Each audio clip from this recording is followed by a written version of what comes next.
주님께서 여러분과 함께 마테오가 전한 거룩한 복음입니다.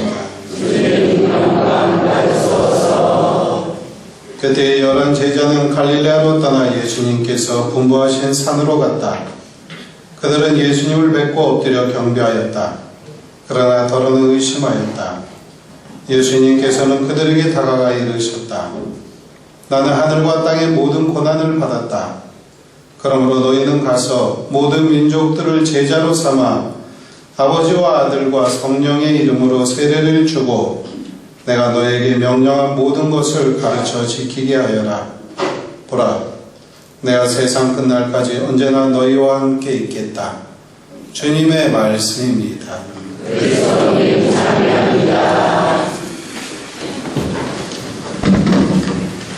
예, 안녕하셨습니까? 오늘은 삼위일체 대축일입니다. 우리는 지난주 성령 강림 대축일을 지냈습니다. 그전에는 무슨 주일이었죠? 예? 승천 대축일. 예? 주님 승천 대축일 부활 6주까지 지내고 부활 7주 주님 승천 대축일을 지내면서 예수님께서 하늘나라로 올라가시면서 내가 신앙의 협조자를 보내주겠다는 약속을 하십니다.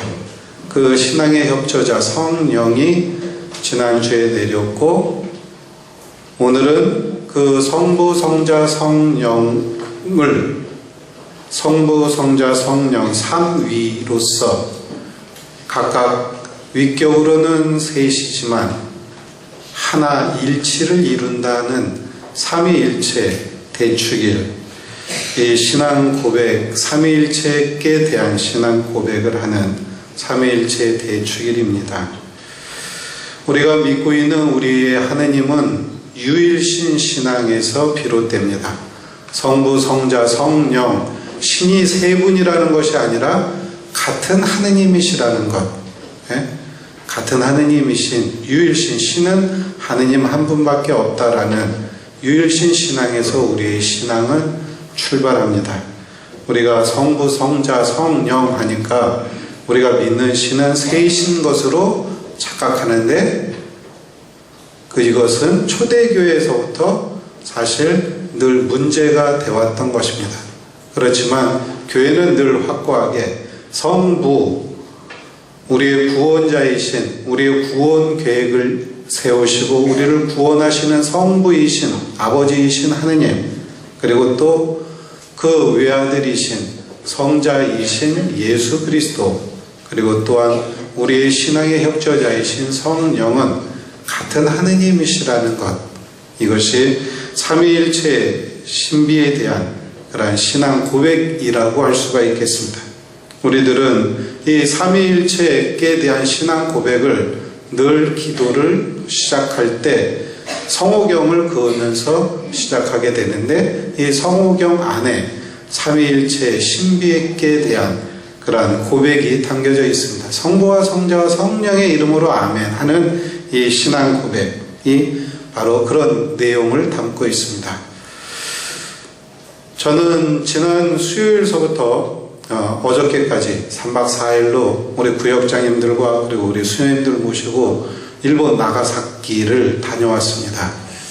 일본 나가사키를 왜 다녀왔냐면 일본에는 신앙이 우리보다도 훨씬 이전에 우리 1549년 프란시스코 하비에르 성인이 저기 포르투갈에서 이 동방 일본까지 와서 복음을 전하면서 일본의 신앙의 씨앗이 퍼지게 됩니다. 그러다가 이제 1600년 초에 1600년 초 1500년 말에 박해가 주어집니다. 그러면서 선교사들이 다 추방당하고 그리스도교 신자들이 이제 죽임을 당하는 이러한 박해 시대가 오게 됩니다. 그러면서 천주교 신자들이 뿔뿔이 흩어지고 각각 섬으로 숨어들어요. 이렇게 숨어든 이 신자들이 성직자, 선교사도 없이 자기들 스스로가 신앙을 지켜나가는데 그 기간이 자그마치 250년. 네? 선교사도 없이 성직자도 없이 자기들 스스로가 숨어서 신앙생활을 한 지가 250년. 그러니까 7대, 8대에 걸친 후손들에게 신앙이 이어지면서 어쩌면 기적과 같은 그러한 일들이 벌어집니다. 그러면서 이들이 품었던 생각은 후에 먼 훗날 서양에서 성직자가 오면 다시 성사를 줄 것이다 라는 그러한 예언과 같은 이러한 말씀에 희망을 품고 이들이 신앙생활을 합니다. 이들의 신앙생활을 엿볼 수 있는 것이 숨어서 지내다 보니까 겉으로는 불교 신자인 척 생활을 하면서 지내야 했어요. 그래갖고 이들이 갖고 있던 성상들, 그러한 유품들을 보면은 그 유품들은 주로 이제 관음 보살상과 비슷한 그러한 성상을 만들게 되는데, 이러한 성상에는, 관음 보살상에는 아기가 없습니다. 근데 성모 관음상에는, 이들이 지니고 있던 이 관음상에는 아기 예수를 품고 있는 여인이 늘 등장하게 되는데, 이 여인이 이 여인의 상이 관음상하고 똑같아요. 그러면서도 다르다는 것은 이들 안에, 이들이 신앙을 숨기기 위해서, 그 숨긴 신앙을 드러내기 위해서 목걸이, 이렇게 염주 같은 것을 했는데 거기에 십자가가 걸려 있다든지 손에 이렇게 묵주가 걸려 있다든지 해갖고 십자가를, 그리고 또 이 뒤에 등에다가 십자 표시를 한다든지 해갖고 자기들이 그리스도교 신자임을 늘 드러내면서 생활을 해요. 그러다가 이제 그로부터 박해가 주어진 250년이 지난 어느 날 프랑스의 파리 외방 선교회 신부님들이 다시 일본에 진출을 합니다. 그러면서 나가사키 오우라에 오우라 성당을 짓게 되는데, 이 신부님도 혹시나 이미 예전에 이곳 일본에 신앙의 씨앗이 퍼졌는데 혹시 신앙을 갖고 있는 이들이 있지는 않을까, 이 신부님도 학수고대하면서 늘 눈여겨서 봐요. 그러는 가운데 어떤 무리가 이렇게 나타나는데 그 무리들이 좀 남달랐다 그래요. 이 무리가 와갖고 신부님한테 당신들이 믿고 있는 것과 내가 믿고 있는 것이 같은 것 같다. 그리고 당신들이 믿고 있는 그 성모상이 어디에 있느냐, 이런 질문을 던지더래요. 이 신부님이 깜짝 놀라갖고 정말 250년이나 지난 다음 이렇게, 그럼에도 불구하고 신앙을 갖고 있는 이러한 신앙인들이 나타난 이러한 사실에 대해서 아주 감격해하고 이들을 기쁘게 맞아요. 근데 그 숫자가 어마어마했다는 것이에요.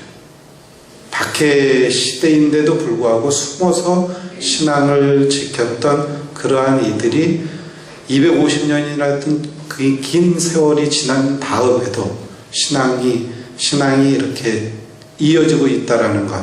그리고 이들을 뭐라 그러냐면 숨은 기리스탄이라고 불러요. 숨어서 신앙생활을 했던 그리스도교 신자들이라는 의미에서 숨은 기리스탄, 잠복 기리스탄이라고 그러는데, 이들이 발견된 지 올해가 150년. 참 장구하죠. 우리는 230년, 1784년에 이승원 선생이 북경에 가서 신앙을 세례를 받고 신앙의 씨앗을 얻어옴으로써 이 땅에 신앙의 씨앗이 퍼지게 되었다면, 우리 한국은 어떤 의미에서 우리 스스로가 찾은 그러한 자랑스러운 신앙의 후손이라고 한다면, 일본은 250년이라는 긴 세월 박해 기간임에도 불구하고 신앙을 이어온 그러한 신앙의 후예자들이라는 것, 그런 의미에서 일본도 참 대단하고 우리도 대단하지만 또 일본도 대단하다는 생각을 했습니다. 이번 성지순례를 다녀오면서 무엇보다도 느낀 건 신앙이 과연 무엇이길래 그 멀리 서양에서 여기까지, 동양에 여기까지 와서 복음을 전하고 또 그 복음의 씨앗이 무엇이길래 박해를 받는 그러한 상황 속에서도 250년이라는 긴 기간 동안 또 신앙을 지켜왔고 그 신앙을 이렇게 표시해왔던 그러한 모습들이 참으로 감격적이었습니다. 그런 의미에서 오늘 삼위일체 대축일을 맞이해서 우리가 고백하는 이 성부, 성자, 성령께 대한 이러한 신앙 고백이 그냥 우스운 것이 아니라 이처럼 감동을 주고 또 감격해하는 그러한 긴 역사를 지닌 우리의 일상생활 안에서 이렇게 숨어 숨쉬는 그러한 신앙이 되기를 바랍니다.